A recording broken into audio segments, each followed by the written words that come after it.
लोकशाही धोक्यात आहे, माजी राज्यमंत्री विनायकराव पाटील यांचं प्रतिपादन। सरकार ईडीचा धाक दाखवत असल्यानं लोकशाही धोक्यात असल्याची प्रतिक्रिया अहमदपूर चाकूर विधानसभा मतदारसंघाचे माजी आमदार तथा माजी राज्यमंत्री विनायकराव पाटील यांनी दिली आहे। आज दिनांक 2 फेब्रुवारी रोजी अहमदपूर तहसीलदार यांना निवेदन देताना ते बोलत होते। या निवेदनात म्हटलं आहे की जे आमदार जयवंत पाटील आणि आमदार रोहित पवार यांच्यावर झालेली ईडी चौकशी रद्द करावी, शेतकऱ्यांच्या शेतीमालास हमी भाव द्यावा, महिलांची सुरक्षा, नोकर भरती, अंगणवाडी सेविकाचे घटक त्रस्त असून वेगवेगळ्या समस्यांना सामोरं जावं लागतं। मात्र याकडे सरकार लक्ष देत नसून सरकारचं लक्ष वेधण्यासाठी घोषणा देत राष्ट्रवादी काँग्रेस पार्टी शरद पवार गटाच्या कार्यकर्त्यांसह माजी राज्यमंत्री विनायकराव पाटील यांनी तहसीलदार शिवाजी पालेपाड यांना निवेदन दिलं आहे। केंद्र सरकार आणि राज्य सरकार ज्या भूमिकेतनं या देशामध्ये चालते, आज शेतकरी सर्वसामान्य माणसं या ठिकाणी त्रस्त आहेत।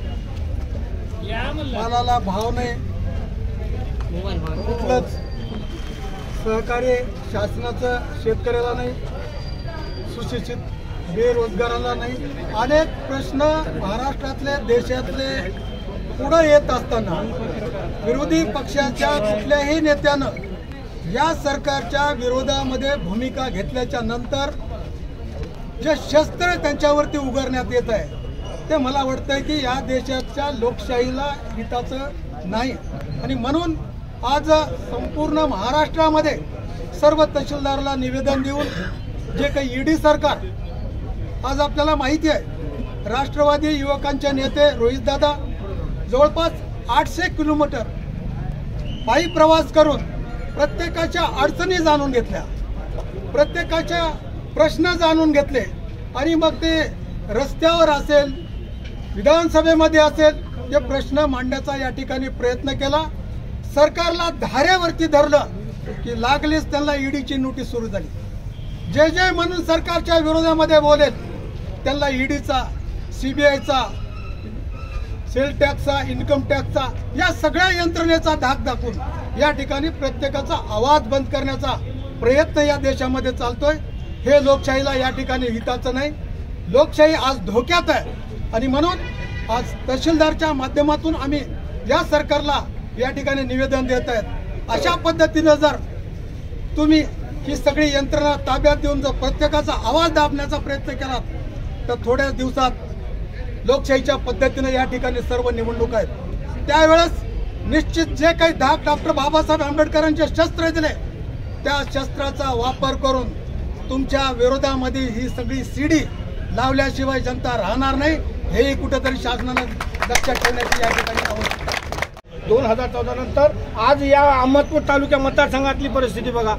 आज हा कारखाना जवळपास 400 कोटीचा कारखाना यांनी 16 कोटीमध्ये घेतला। यांना काय ईडी लागू नये, यांना ह्यांच्या दारावर काय ईडी येऊ नये।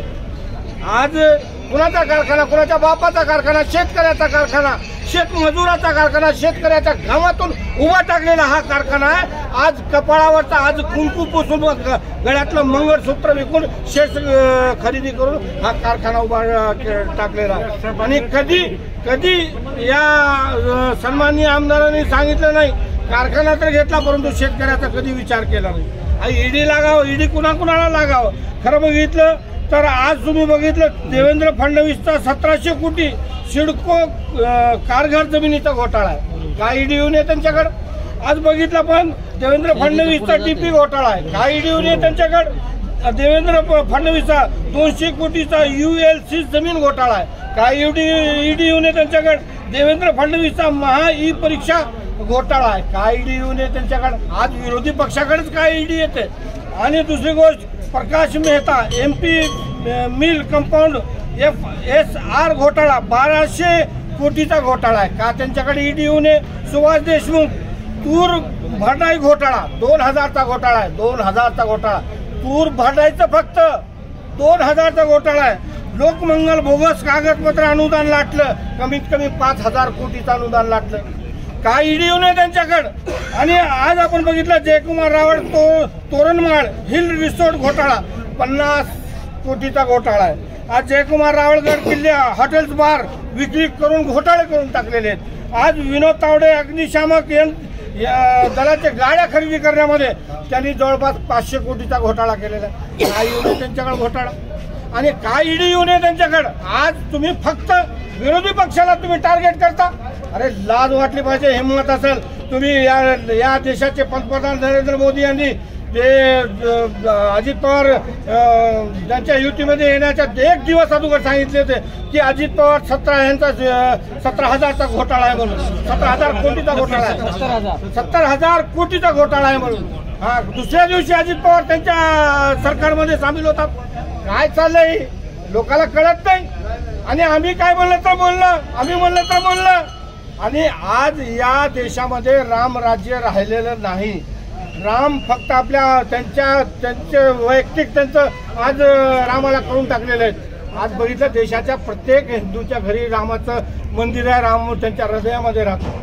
परंतु ह्यांनी राम फक्त स्वतःचं टार्गेट करून आज हिंदूंच्या भावना भडकविण्यासाठी, आज मताचं एकत्रित करण्यासाठी ह्यांनी आज रामाचा मुद्दा बाहेर काढलेला आहे. म्हणून माझी एक विनंती आहे की आम्ही ज्या माध्यमातून आम्ही आज तहसीलदारांना निवेदन द्यायला आलो, परंतु हा निवेदन ह्या तुमचं रोहित पवार यांच्या विरोधामध्ये ईडी त्यांचं चौकशी करण्यासाठी आली होती, परंतु जयंत पाटील यांच्या विरोधामध्ये आली होती. परंतु ईडी नाही, ईडीचा बाप बी आला तर त्यांचं क्लीन चिट तिथं होणार आहे. कारण की ही दुधासारखे धुतलेले माणसं आहेत. यांच्यावर आजपर्यंत कोणताच म्हणजे त्यांचा आरोप घोटाळ्याचा नाही. म्हणून माझी एक विनंती आहे, आम्ही जे निवेदन देण्यासाठी आलो ही जे इलिगल महाराष्ट्रामध्ये चालू आहे ही या सरकारनं कुठे थांबवा म्हणून मी निवेदन देण्यासाठी आलो. न्यूज 15 मराठीसाठी असलम शेख, लातूर.